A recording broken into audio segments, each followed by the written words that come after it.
1980,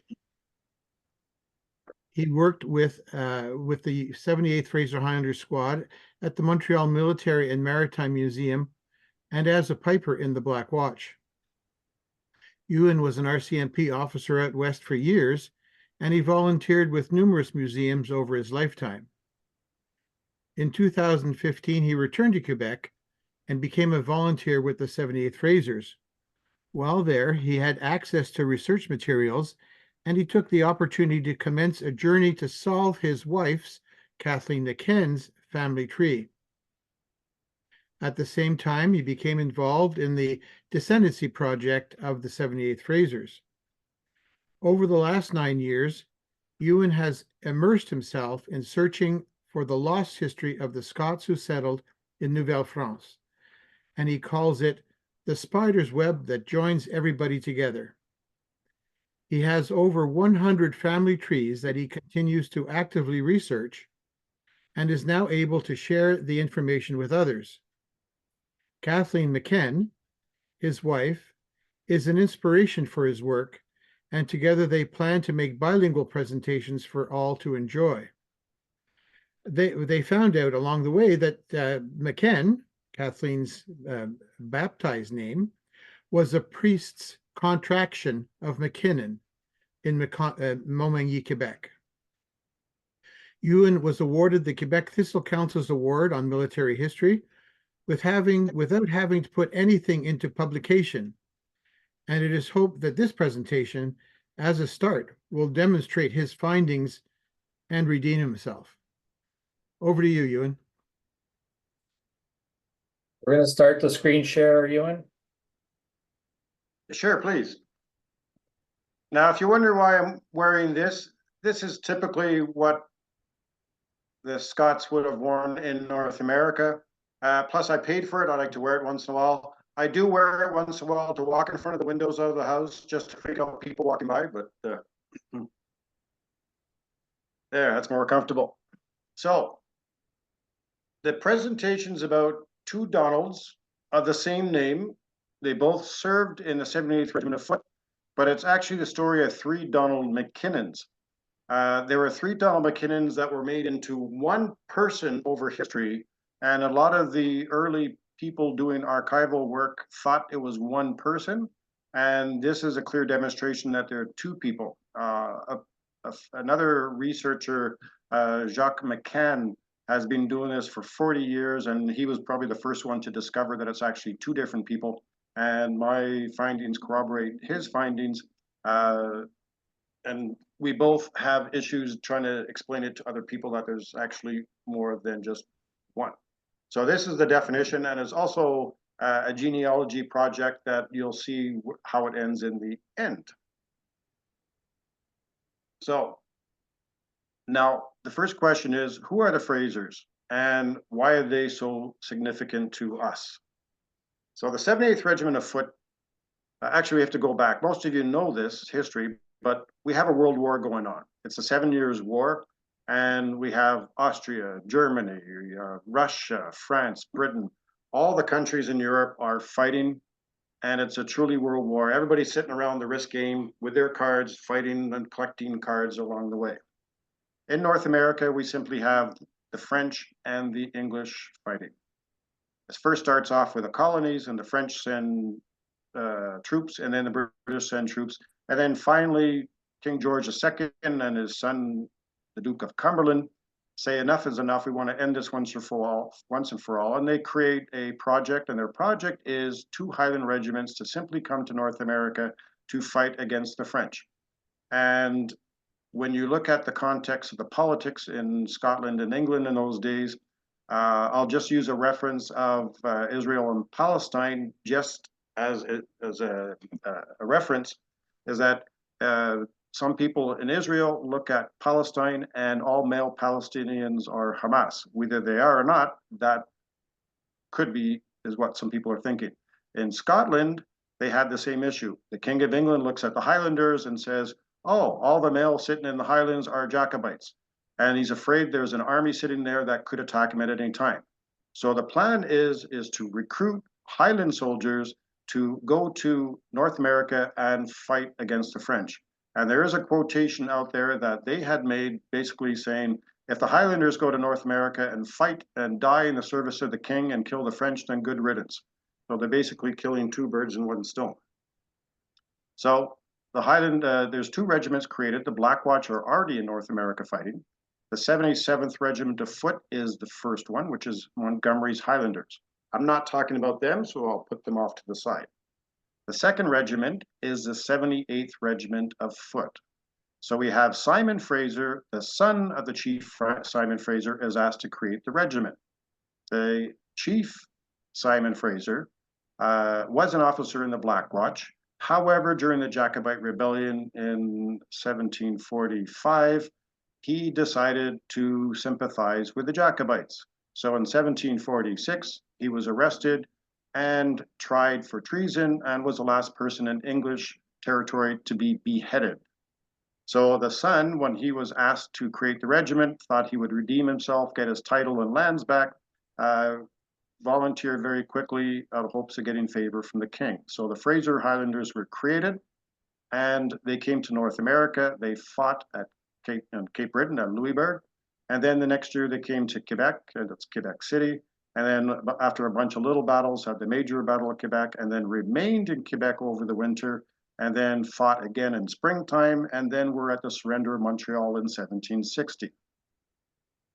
After 1760, we had peace in North America because it was an occupied territory by the British.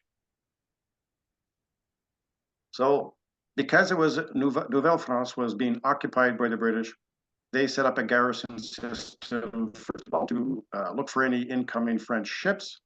They were afraid there was going to be another invasion. Second of all, to keep the local population from having an uprising. Thirdly, to enforce the British law, the military law that was in place. So in the typical garrison method that the British used, they didn't build garrison buildings. They went house to house and looked inside.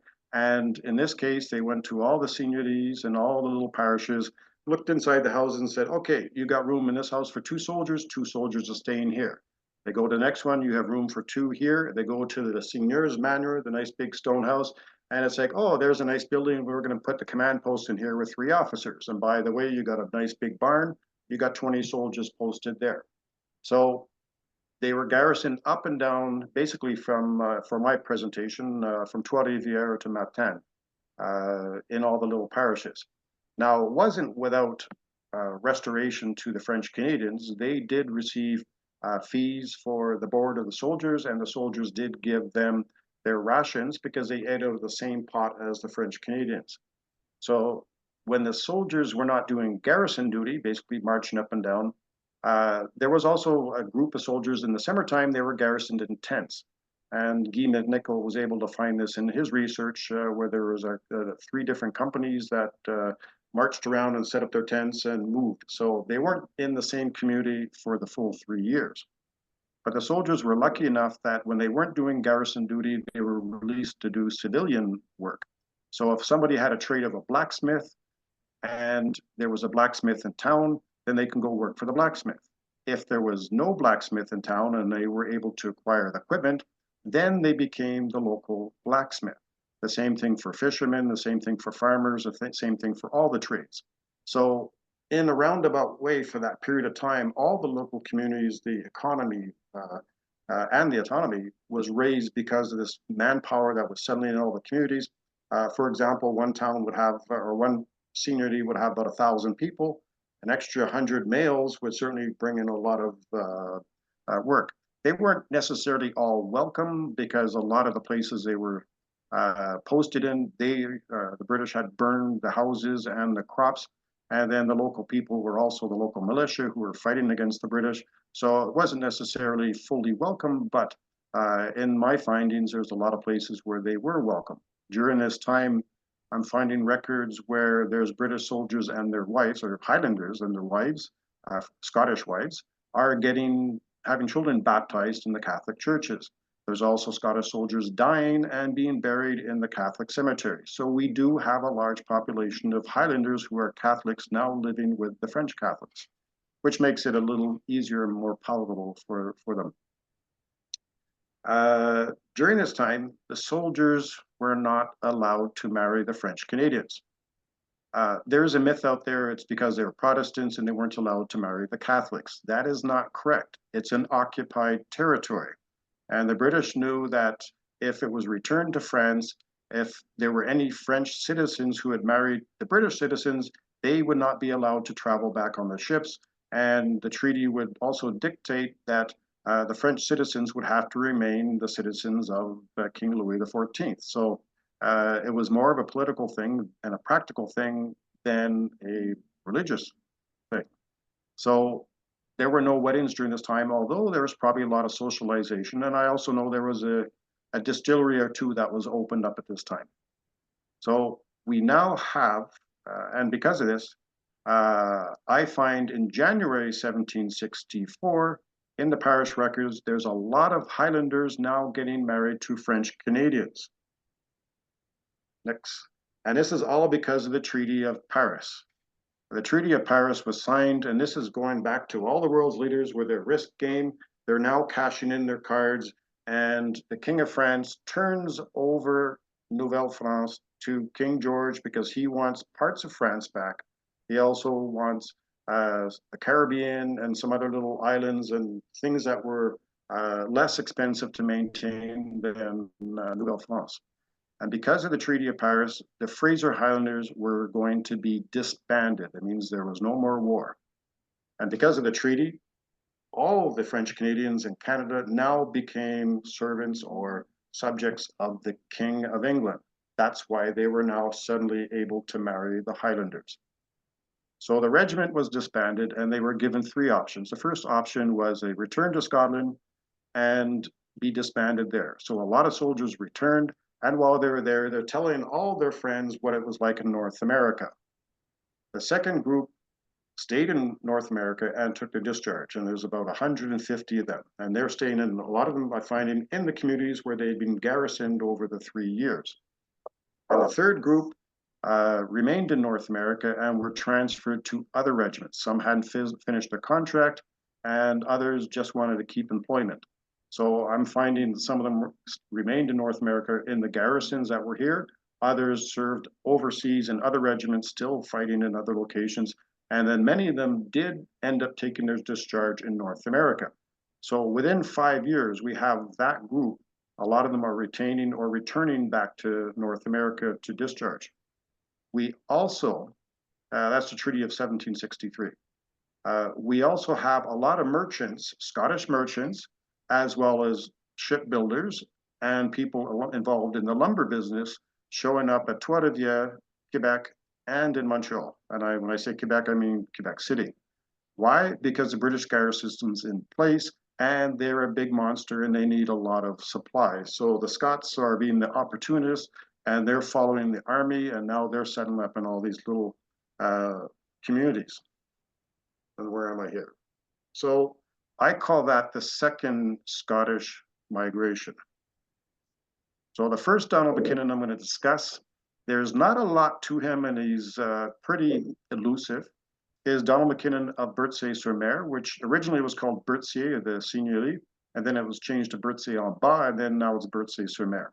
It's a little community that is just on the south shore of the river, a little east of Quebec City. Donald McKinnon shows up there in 1769. That's the first document that we have for him.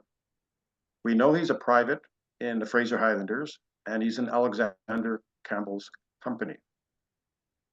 He disappears between that time and 1769.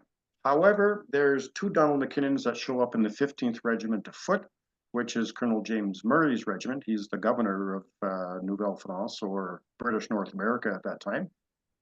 And the two Donald McKinnons, one of them is transferred from another regiment to the Fraser, or from the Frasers, along with a lot of other Fraser Highlanders who are filling the ranks of the empty armies, because the war is over, and now they have to try and fill up the ranks of the armies that they're hanging on to, the regiments that they're hanging on to. So the Frasers are manpower sitting there ready to go. So I think it's the 47th, the 60th, and the 15th are three major regiments that are taken in the Frasers. One Donald McKinnon in the 15th does remain in North America, and the other one dies in service. So I am assuming, and it's a good possibility, that it is the same Donald McKinnon. Now, I just lost my track here because I took my page. So this Donald McKinnon shows up with a document and a land petition in 1800. And in that land petition, he's saying that he served in the 78th Regiment Foot or the Royal Highland Regiment, which is a contradictory because that's two different regiments. However, later in the document, he says he was in the 78th Regiment of Foot, served in Alexander Campbell's company, which is correct. We can corroborate that.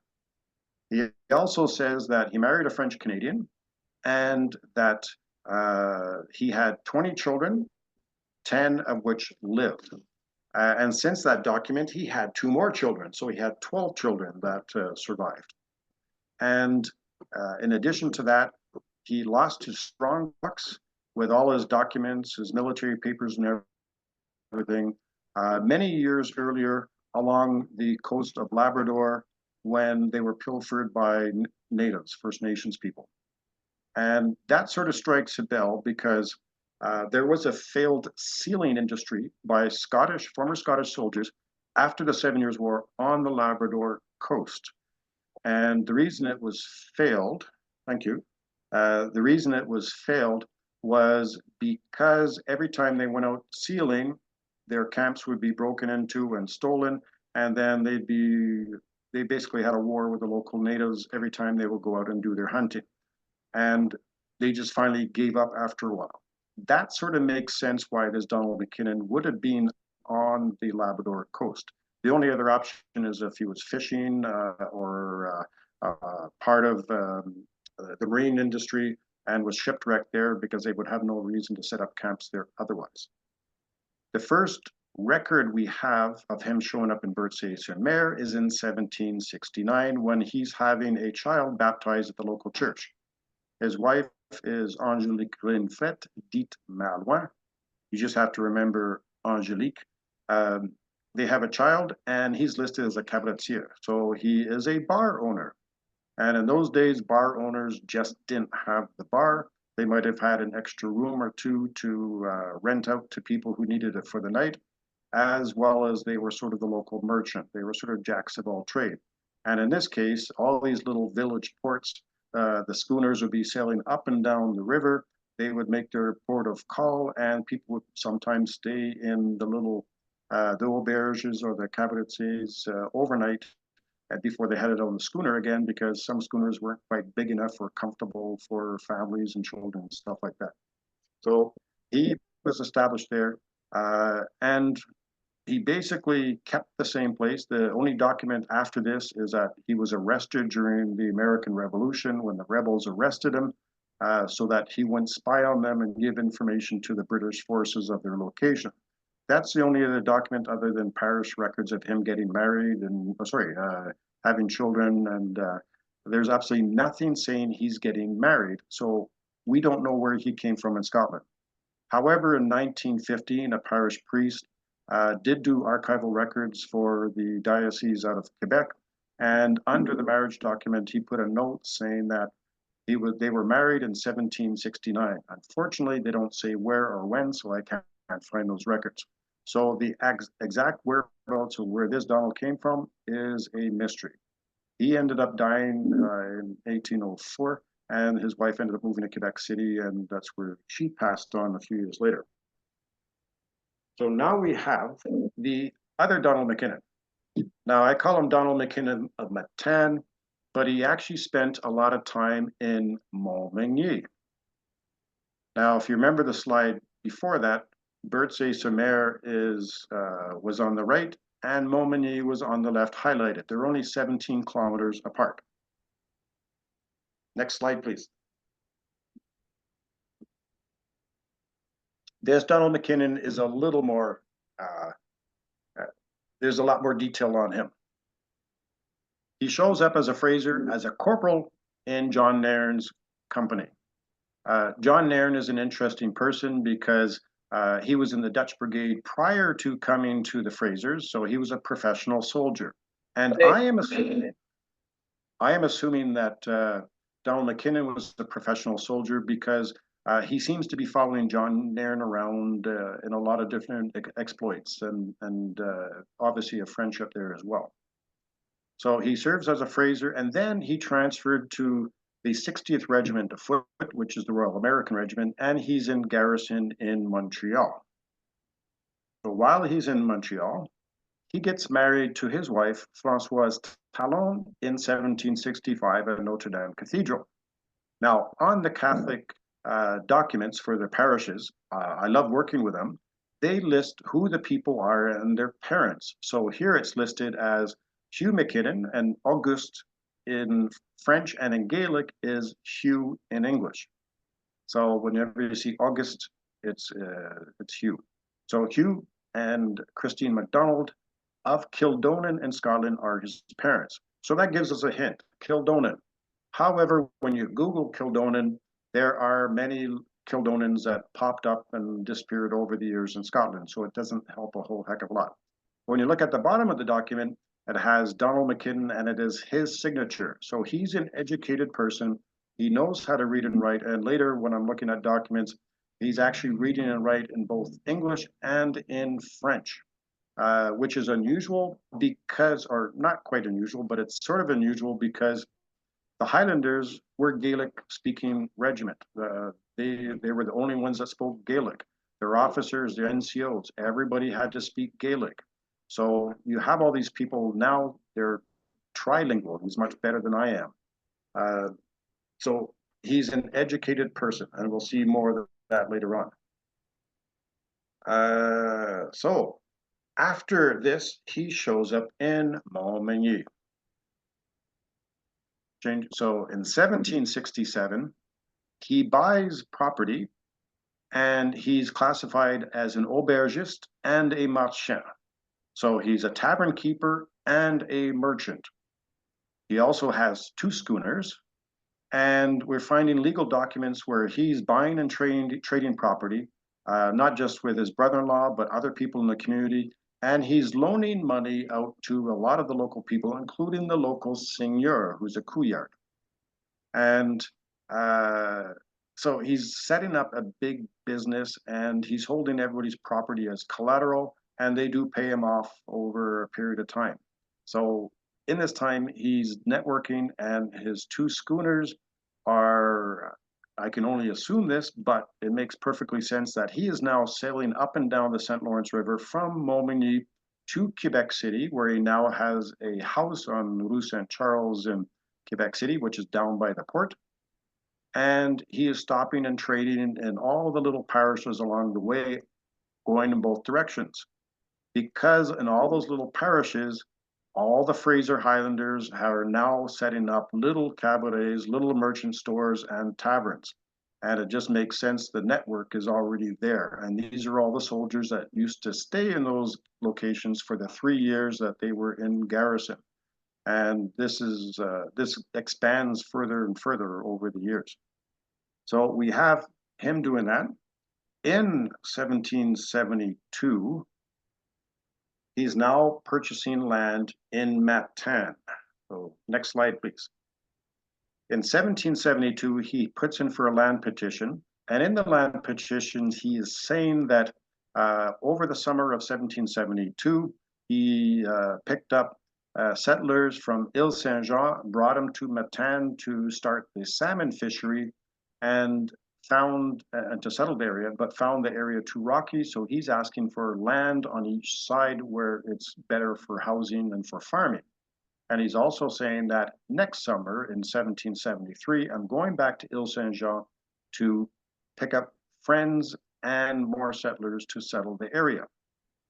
And over a couple of years, he purchased the full seigneurie in Matane from the Damour family. And ironically, Bernard Damour, who was an officer in the Compagnie Franche Le Marine, he was killed in Montmagny when there was what they called the Petite Guerre going on. So I don't know if Donald McKinnon was involved in that little battle, but it's sort of ironic. And Damour is love in French, and the Love family is a subsect of McKinnon. So I don't know if that had anything to do with it, but we have that. In 1772, we also find another document. No, back. Thanks. No, back to the other one. Thank you. We also have the ship, the Alexander, sailing from the Hebrides to Ile Saint-Jean. And Ile Saint-Jean is Prince Edward Island. There's a document from McDonald Brothers, who are the sponsors of the immigrant ship. They have a list of people that are now becoming indentured servants to the McDonalds.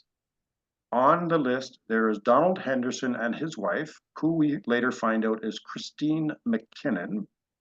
And then there's a Lachlan McKinnon and his wife, who is Catherine MacDonald. And they're from the Isle of Eigg in Scotland. So that sort of narrows down where they're coming from. So that sort of matches up to the land petition that Donald McKinnon has put forward. I also find in the parish records in Montmagny, which was called St. Thomas Point de la Caille at the time, not Montmagny, but in the parish records, there is Donald Henderson and his wife, and Lachlan McKinnon and his wife, now having children being baptized in the Catholic Church in Montmagny. And it's listing them as laborers, and then hotel owners, and then eventually aubergistes, tavern keepers. So the assumption is that they put themselves as indentured services to get to Ile Saint-Jean, and then Donald sailed from Montmagny out to Ile Saint-Jean, picked them up, paid off their indentured serviceness, so that because there's another document that shows a list of the passengers who paid off their services through labor, and these 4 people are not on that list. So it's safe to assume that he went there, paid off their debts, and then brought them back to Montmagny. And then the next year, he did the same thing with more passengers. I just don't have that list of information yet. So, so we have this going on, and then 1775 happens. So we have the American Revolution starting, and the rebels are, and I'm using the terminology from those days, the rebels, because that's written in all the documents. They came north and attacked Canada. So Donald McKinnon signs up with the Royal Highland Immigrants, a provincial regiment, which is following all the Highland customs, and he happens to be working again with John Nairn. So there's a connection there somewhere still. While he served in Illinois, south of Winnipeg, what am I saying? South of Montreal, and then in New York State, and then eventually made his way to Quebec City. While he was away, his wife was running his business. And during that time, she sold his 2 schooners. And the reason probably for that is that the rebels were right on the doorstep. They were stealing schooners. They were doing everything. And John McLeod, who Donald had hired earlier to be the captain of the schooners, was now the owner of the schooners. He bought them. And John McLeod is another former Fraser Highlander. So this network is really there. So John is now probably either running the blockade to Quebec City to supply the city, or he's using the schooners under contract for the Canadian militia.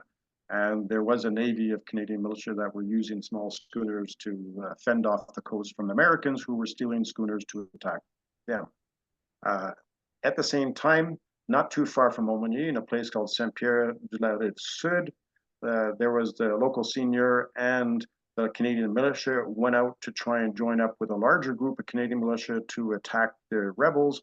The rebels found out about it and attacked the seigneur and his small group, and actually beat them on the battlefield because they were outnumbered like 4-1. And there's a little, I think, a cairn at the site where the battle took place. And unfortunately, about 4 Canadians were killed and no Americans. But they weren't just Americans. There were about 200 French Canadians that did join their ranks, mostly from the Beaumont area, to fight against the Canadians. At the same time, after the battle, the rebels came to Montmagny and actually entered the house and stole everything out of the house and the merchant store. If there was a kitchen sink in those days, it would have been stolen. And I know this because there's a 6-page document that Donald McKinnon wrote up listing everything that was stolen, including a surgeon's kit. What he was doing with a surgeon's kit, I have no idea. But anyways, that was the only thing that is recorded as having been returned. There's no, I think it was in excess of 2,000 pounds in those days, and nothing was returned, and it didn't look like he received any compensation whatsoever. But he listed like even furniture in the house was stolen. So after the war, he goes back to his business, and now he's purchasing more property in Matane. He has the full seigneury, and he moves to Matane. In Matane, he's now le seigneur. So he's bringing in more people from Scotland to settle the area. So they're now farming the area, and they've got the fishing industry underway. He now buys another schooner, and he still has his house in Quebec City. So you can see on the map, it makes sense that he's stopping in every little parish along the way, trading and bringing supplies back and forth. And at this time, at Trois-Samans, the McPherson brothers have their, excuse me, have their distillery going, making whiskey. So he's probably in partnerships with them that they're supplying all the taverns along the way. In Matane, he is no longer a tavern keeper. He is now listed as a trader, a merchant and a trader. And there's records of him trading with the local First Nations people. However, the books indicate that he paid the First Nations people, and they never returned with the furs the next year as he had expected. So either their canoe sunk along the way, or there weren't any furs, or they simply just didn't return and he paid them in advance. I know what that's like because I ended up having that problem with a contractor in his house. Anyways, he's listed as a justice of the peace. He's also listed as a member of the legislative. And this is before the legislative. It was more of a military council, but he was the representative for the Matane area. And he still had his house in Quebec City, so he was going back and forth. In 1792, he dies. His wife dies the year before. His nephew, Donald McKinnon, that's the third one, is the son of Lachlan McKinnon. He was supposed to be the heir of everything, but unfortunately, because of the debt that Donald McKinnon had, everything had to go to auction and to sale. So a committee of 5 former Fraser Highlanders stepped up to look at the sale of everything. And another former Fraser, by the last name of Fraser, bought the seigneury in Matane and became the 3rd seigneur up there. His boat, his schooner, and here's the ad from the local newspaper, showing that it was loaded up with all his worldly goods, sailed to the waterfront in Quebec City, and then there was a public auction to sell the schooner with all the contents and the house. And that's basically how things ended for him. Some people say he was a poor businessman. Some people paint him in a brush that isn't very popular. That's what we found when we went to Matane. But when you look at all the evidence, this was a guy that he didn't receive any land petitions from the government.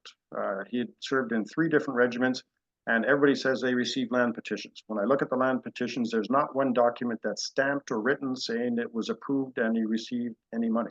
The same thing for the other Donald McKinnon. I don't see anything that he received for his service.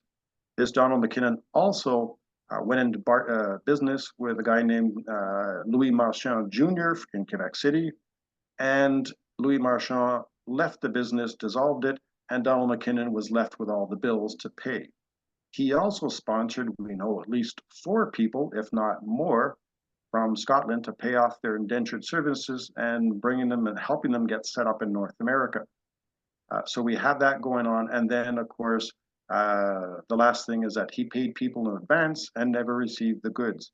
So he's a poor business person in some ways, but in some ways, he's a guy with a big heart and just not a lot of, I would say, business sense. So it changes the perspective when you look at him, when you see the full picture of things.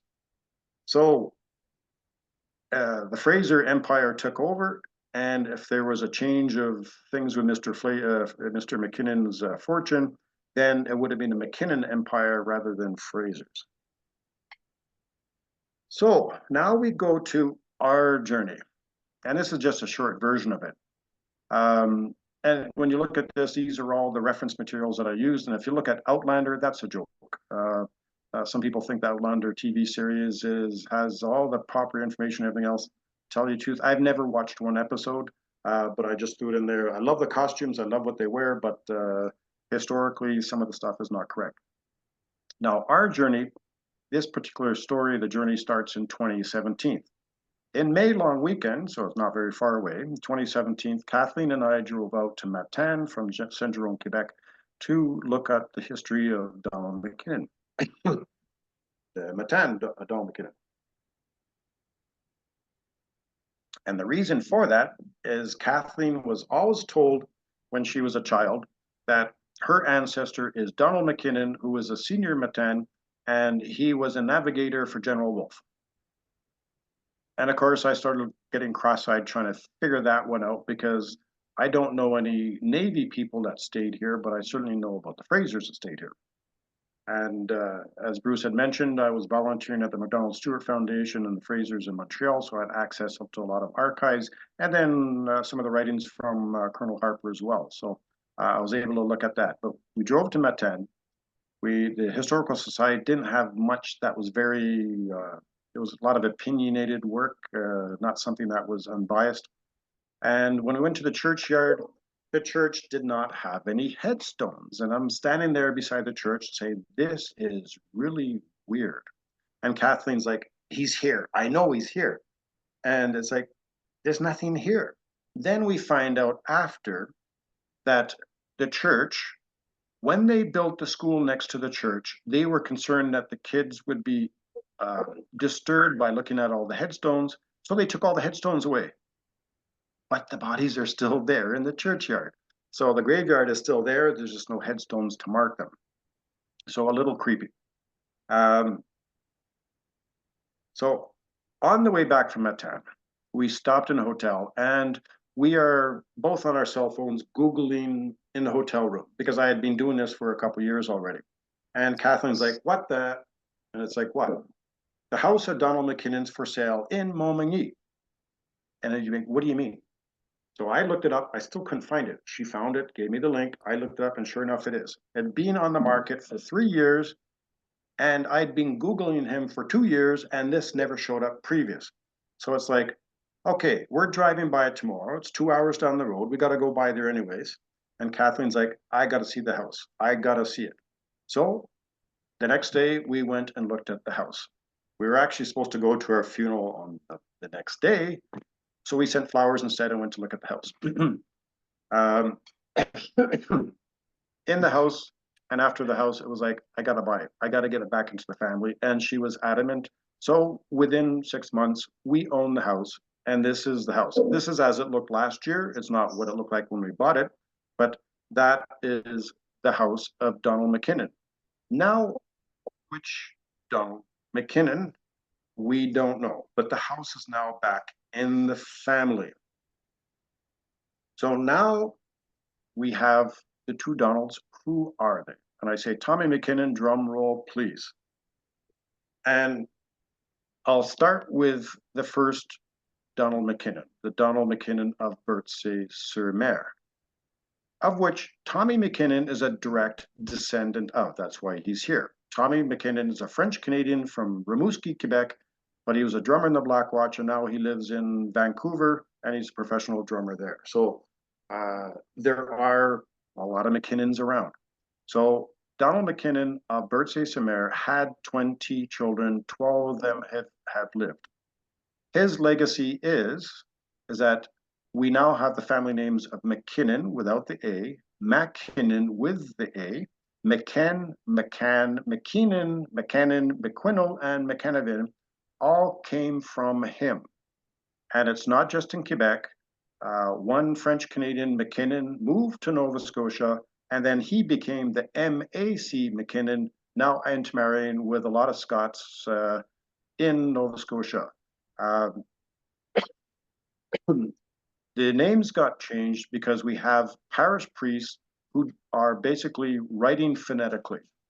When originally, when the Gaelic speaking people came here and they're mentioning their name, the parish priest is basically saying, what the heck are you saying? So they write things as they hear it, and a lot of the names are misspelled. However, in the late 1800s, we have a lot of Irish immigrants coming to the area because of the potato famine. And Gros Isle, which is a quarantine station, it actually is just right across from where I live, the island where the Celtic Cross is for the National Irish Memorial. A lot of the Irish remained in Quebec, and the parish priests got used to the spelling of those names. So when they came across people with Scottish names that sounded familiar, they just spelled them the way of the Irish. So that's why we have a lot of McKinnons, McCanns, and McKens. And Bernard McCann, I see is on here. He's a direct descendant of Donald McKinnon of Berthier-sur-Mer, and Kathleen is as well. It got changed. And the McCann actually is one person in a family of about 12 siblings that got changed to McCann. Everybody else are still McKinnons. So how things get changed, we don't know. It's just there. And this picture, we have it's a picture from Clan McKinnon, and this is Clan McKinnon in France. The person on the right-hand side carrying the banner is Robert Emiot, and he's the clan commissioner for France. Robert Emiot is originally from Dumontagne or Saint-Eustache in Quebec, and his McKinnon connection is a David Reed and Elizabeth McKinnon from Inverness had a child named Reed, of course, who married a French Canadian in Richelieu, Quebec in 1717. So we have, that's part of the first immigration, what I say, of the Scots to North America. Now, this gentleman here, Paul McKinnon, that's Kathleen's father. He is a direct descendant of the Donald McKinnon of Berthier-sur-Mer, right straight down the gene line. Now, the second Donald McKinnon, him and Françoise Talon didn't have any children. So you think that would be the end of the story? Not. He had his brother, Lachlan McKinnon, that remained in Matane, and they had many children. They're not related to Kathleen. So that's still not the end of the story. We have Donald Henderson, who married Donald McKinnon's sister and lived in Montmagny for a short period of time before she died. And then he moved to Matane and Gaspé and sort of disappeared in history. However, they had a daughter that married a French Canadian, that married a French Canadian, that married a French Canadian, that married a French Canadian. That was Paul McKenn's mother. So Paul McKenn is the union of the two McKinnon families and his siblings. So when Kathleen said, I'm getting this house back in the family, it is. So that normally would end the presentation. However, in 2017, when we drove into Matane, I was playing Dougie MacLean's CD in my vehicle, or Kathleen's vehicle. And as soon as we drove into town limits, this song came on, She Will Find Me. And this is sort of our theme song, because in a roundabout way, she truly has found him. And it's not just the story of the two Donald McKinnons, but it's the story of many Fraser Highlanders who remained in Quebec. Thank you.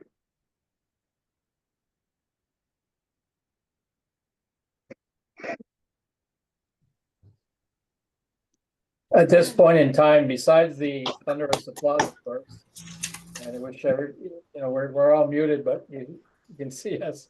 It was phenomenal talk, Ewan. I was fortunate to get Same as usual. this week.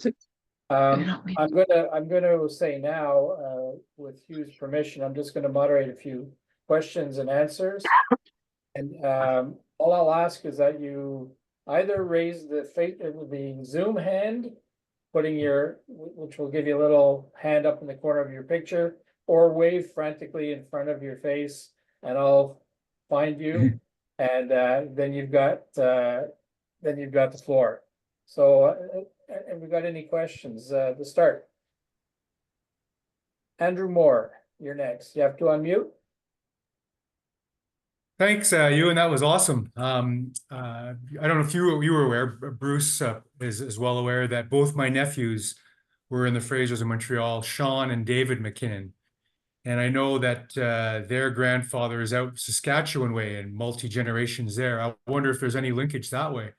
When I get the recording of this, I want to send it to them so they can listen to it as well. Ewen, unmute. I thought I had already pressed it. Get them to send me their information and I can do some checking. Because I did live in Saskatchewan for a little portion of my life, and who knows, I might have driven by them or met them. And I do have a Fraser Highlander uniform that I'm not sure Bruce wants me to ever return, but the only kilt that fits me is David McKinnon's kilt. So I am wearing it, not right now, but that's what I wear. When I give other presentations, I talk about the different migrations, and I've tracked down migration within Canada. And I'm finding French-Canadian Fraser, named Fraser, ending up in Manitoba. I'm finding French-Canadian McKinnons moving west as well in the late 1800s. So there's a lot of French-Canadians with Scottish names that are now lost to history in Western Canada. And I can track them so far, and then they're sort of lost. I'd be interested in following that up.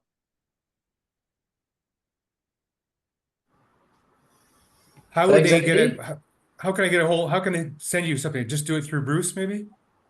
Well, you're my Facebook friend, so oh, that's true. That's true. Okay, I can send you an email that way. But even Bruce could actually, at the very end is my email as well if anyone wants to copy it down. Oh, okay. Good. Thank you. Hugh, you're next, please. Great, thank you. That was excellent, Ian. Thank you so much. Very, very interesting.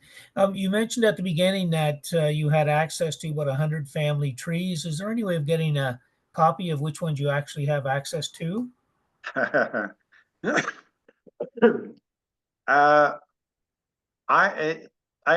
should be making a list of what I have, but some of the family trees include 4 different Frasers. So they're intertwined there. An example is Kathleen's aunt, Paul's sister, and McKen, who's McKinnon. Throughout all these years, she got married in Montreal to a guy named McSweeney.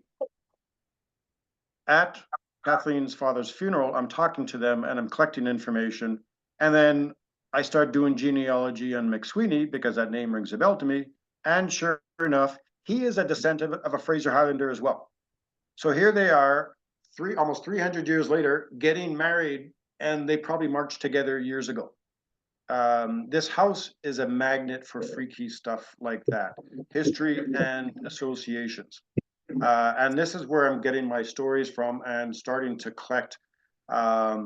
Eventually, Kathleen and I are going to go into production and doing 20-30-minute videos, fully bilingual. She'll do the French part and I'll do the English part. And we're going to talk about the history as we find in the family trees, but also the other stuff that we trip over along the way. So it's not just the Scots, it'll be the French Canadians as well. Because on Kathleen's other side, she goes right back to the first families that showed up with Samuel de Champlain. And that's another whole ballgame.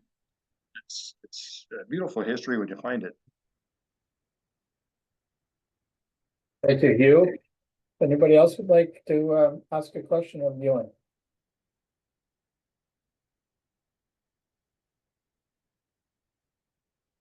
Suzanne, you're next, please. Yes, we're talking about trying to find McKinnons all over. Those who logged in early, would have found out that I'm a descendant of Lachlan McKinnon, Donald brother Donald the Seigneur of Matane family. And one of my quests was to find which Lachlan McKinnon, because unlike his brother, Lachlan McKinnon was not literate. And so it took a while before finding out things about him. But I live in Ottawa, and one of the things I found out is there's a lot of McKinnon in Ottawa, and there are many in east of Ottawa, close to Alexandria. And there's even an egg road there, spelled EIGG road, because a lot of McKinnons, another Lachlan McKinnon, also coming from Egg, ended up at the Alexandria area. There's the whole group there. So, and then there's another group that's gone to the Bruce Peninsula. I'm trying to link them. And one of the things I do is genealogy, but I'm also interested in genetic genealogy. So I've tried to go through DNA testing. The problem I have is, well, my ancestor was Lachlan McKinnon and his wife, Catherine MacDonald. Well, there's just too many Catherine MacDonalds. And then they're all intermarried into the French community. And of course, I'm 98% French. And so it's kind of impossible to prove. But I think probably all along, there's a link, you know, to in Canada, there's some communities.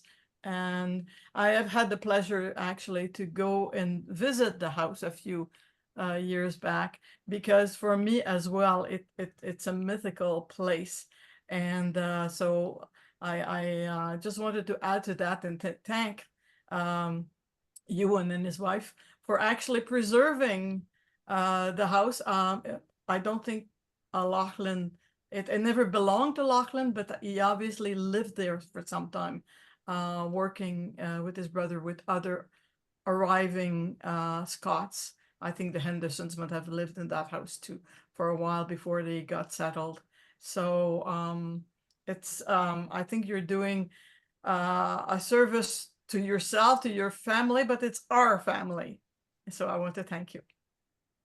Lachlan is a very interesting person. He, as you know, he changes his name, or the parish priest changes his name for a period of time,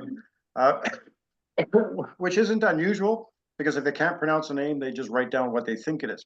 Yeah. But Lachlan, when he died, I think it was 1836, off the top of my head, he's listed as being over 100 years old and a old soldier and a survivor of the Battle of Culloden. And he lost his father his father. It said his father was a survivor. There's another article that says he was. And then Cameron McKinnon in Scotland has found a document saying that there was a letter written from somebody who back to Greenock in Scotland, and in there they're writing as well that he's a survivor of the Battle of Culloden, and he lost his two brothers there. So if that is the actual document, and there's another document too in the military journal, or Navy and Military Journal in the 1800s, saying they visited him, he's an old soldier and blah, blah, blah. So there's a good chance he is the Lachlan that's in the Fraser Highlanders, but we can't prove it. But if he actually fought at the Battle of Culloden, then that makes him the oldest survivor of the Battle of Culloden, not, is it Sinclair that's in Scotland? He beats him by a couple of years, so. But I think he was far too young. Although you don't like Outlander, one of the things it does, it shows how the families actually live and travel with the soldier.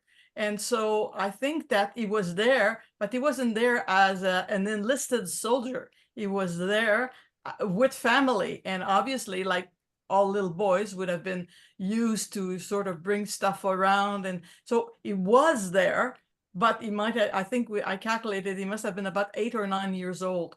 If we believe, well, the problem is the age. Yes, exactly. But what would make sense is that, yes, he was at the battle, but as a child or as a young boy, sort of. But so, you know, what does it mean to be? But I don't think he was part of the Frasers, because I think if he had been part of the Frasers, he would have been in the same group as his brother, and there was no Lachlan in the same. So it's actually, this is the interesting thing about history and historians is we have few documents to work from and try to make sense from them. But yeah.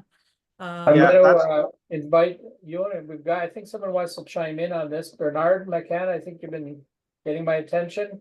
Please unmute and come on board. Do you hear me?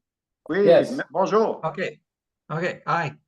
I did a little bit of research on the 78 also, and I know that there's a thing that we sure is that Lachlan is the brother of Donald McKinnon, the younger one. Yeah, of course. And I will visit Scotland in a few weeks, and I will take a look at the Isle of Egg, because there's a Kildon in there. So That's the Kildonan. yeah. So that Oh, it is where they come from. It is. that's where they probably mostly 95% coming from. Yes. But if Lachlan was at the Battle of Culloden, he was not with the McKinnon Regiment, because the McKinnon Regiment wasn't there at that day. He was probably with one of the families, probably with the Kiposh Regiment, the MacDonalds of Kiposh, then on the battlefield. And he may have been 12, 11, 10 years old at that time. You said 8 years old, something like this. And so it's possible then that but for the McCann name, I see I did a little bit of research on the McCann name, and the McCann name change. You know, if you go to Sillery, Quebec, there's a church called Saint Michel de Sillery. That church name was Saint Columban about 75 years ago. So Saint Columban is an Irish priest. And in the records of that church, everything is written either in French or English. Okay. And starting a certain time, oops, you see that the name McCann is written as I write my name, McCann. And my grandfather, Alphonse McCann, was born a McKinnon. He married himself a McCann with a capital K, and he died McCann as we wrote McCann right now.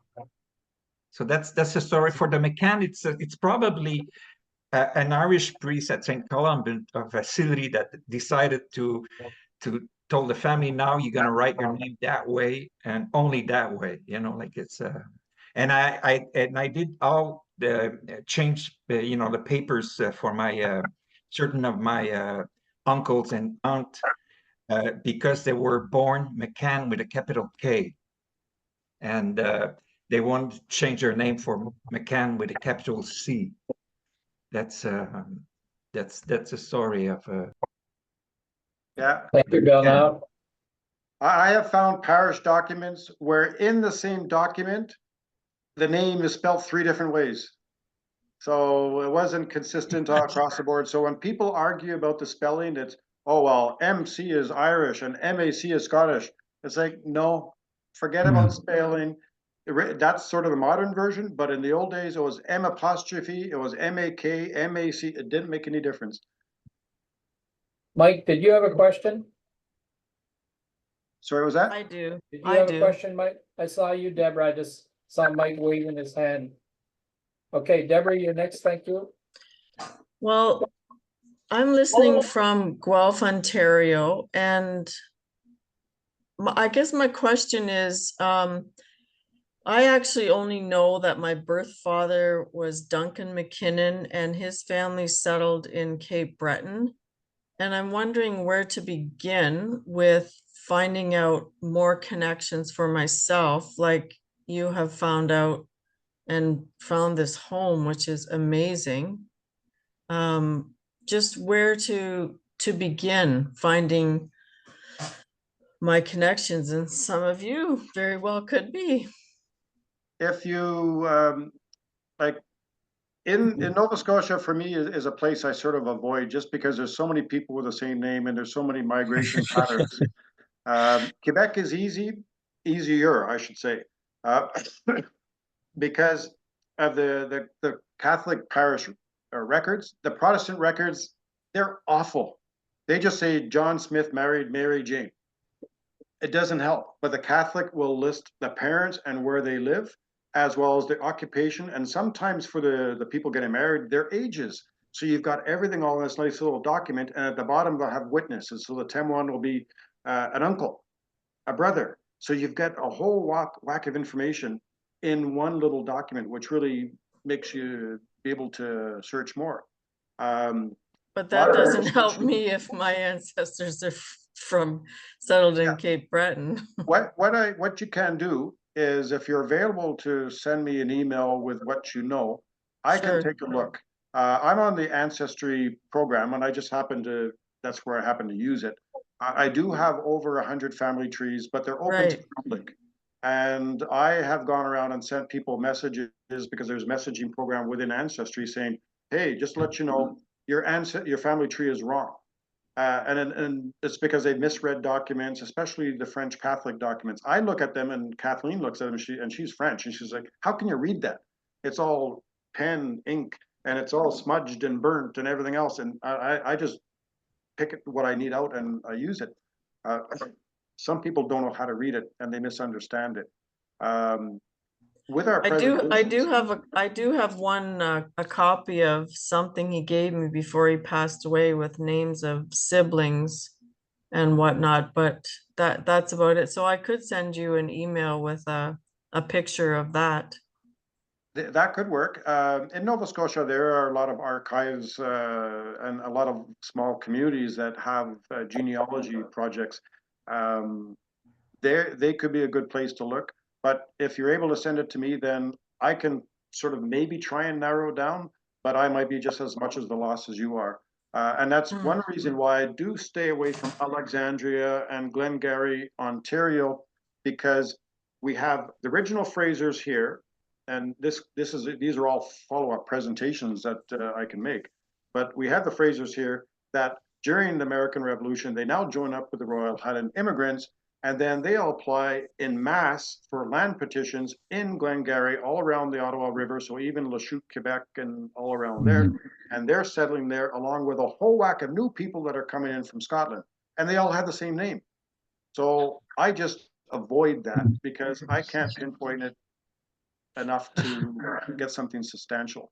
But these are the different problems that we run into. So what is your direct email? Okay, Northern, and anybody can write this down if you want. It's on the website when we get it. Okay. Northern as in North, Piper as in bagpiper, at outlook.com. Okay, thank you. You're welcome.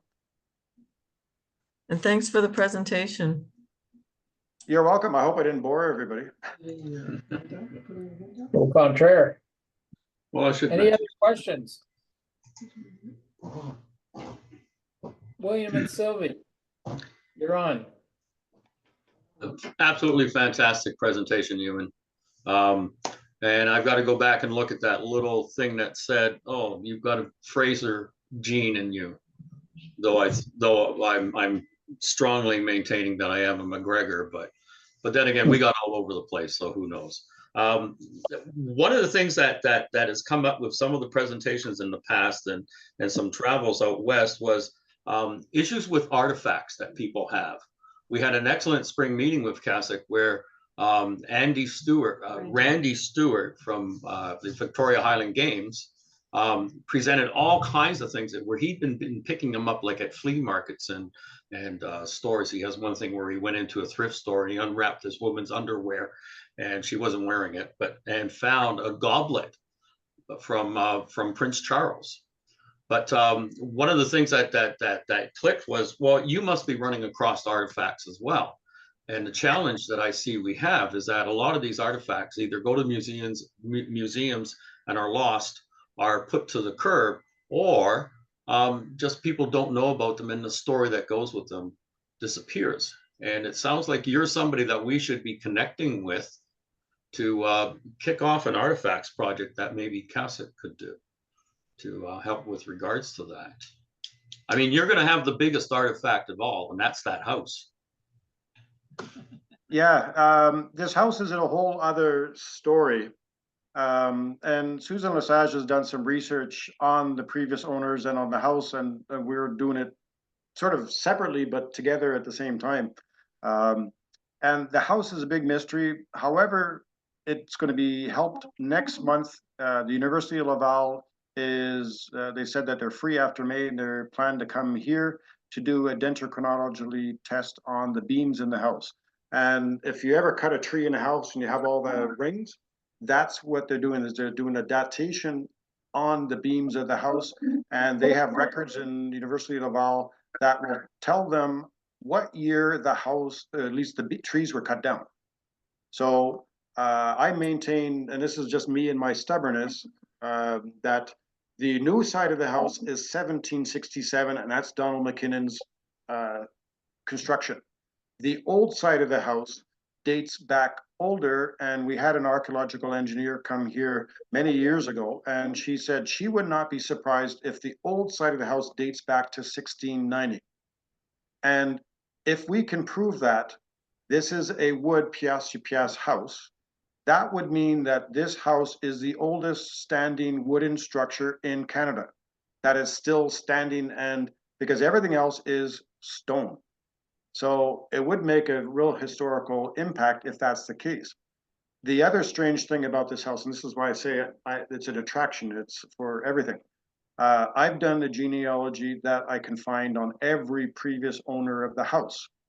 And the original owners of the house that received it as the seigneurie in the the property in the 1600s are both in Kathleen's family tree. As great grandparents on both sides. So and she's not even from here. So the migration of people is what I track now. And when people, it's almost I'll say a curse. As soon as I hear somebody's last name, I'm going through the genealogy and the patterns and stuff like that. And an example is Andy's wife, Danielle Dumas. My neighbor's probably related to her. She's probably related to Kathleen, my wife, because they're all intermingled in the family trees. And Bernard. Well, I did the family tree research when I was at the Laval University a long time ago.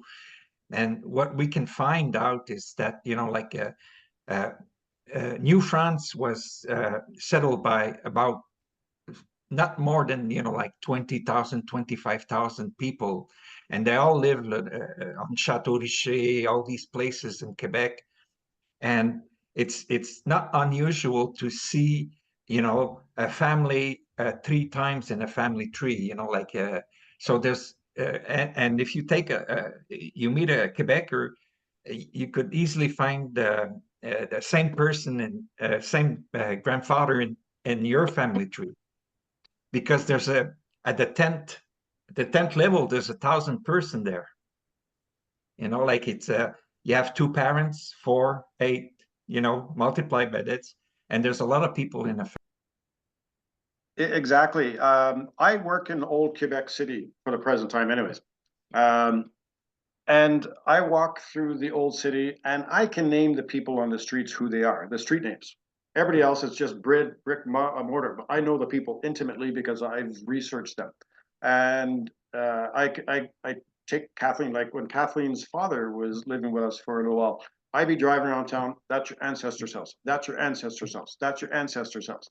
And same thing in Quebec City, I take Kathleen, there's your ancestor's house, there's your ancestor's house. And she's like, how do you know it?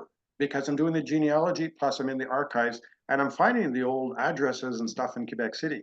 So to me, it's an amazing journey. And I call it a journey, and this is where our presentations are going to come out, because as in your case, Suzanne and Bernard, you're French Canadian, but you have the blood of the Scots in you, and more French Canadians need to learn their history. And for me, this is the non-political history of Quebec, the non-political history of Canada, showing how the Scots, who are now considered les Anglais, did things together with the French Canadians and built what we have.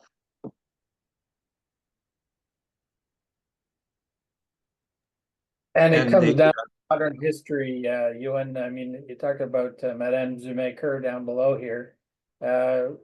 We met representing the two founding nations of Canada, working at Bruce's Museum in Montreal in 1979.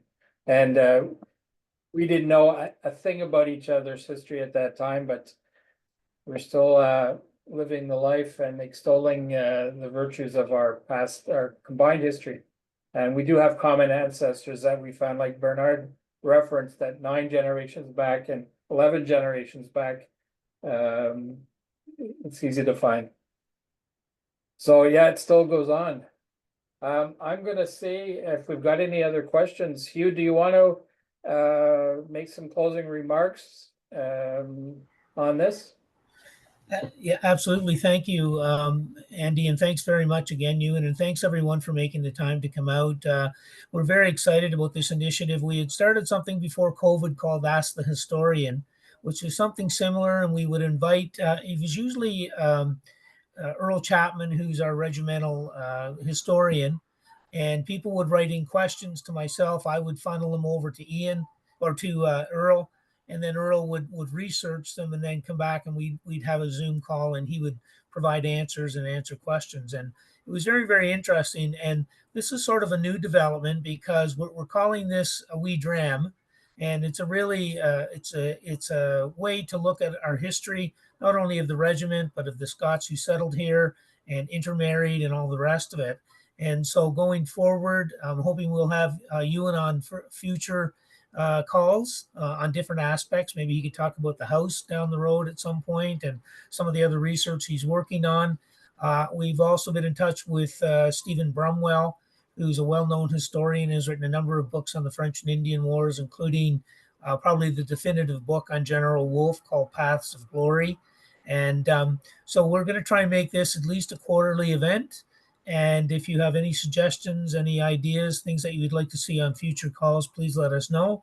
And we will try to arrange the speakers to make that happen. But thanks very much to you, Ewan, for hosting this at the last minute. Hopefully we'll hear Sam in a future talk as well. And thank you so much, Andy, for doing all the background work on this with the Zoom and everything else. And Bruce, so again, everyone, thank you so much for participating. It's encouraging to get this number of people out, and we look forward to growing on this. So thank you. Thank you, Hugh. And again, we'll close this best session of Hollywood Squares I've seen in a while. And I think Ewan needs a big, strong hot toddy to get rid of that cough. Yes. And we'll leave him with that, with our thanks.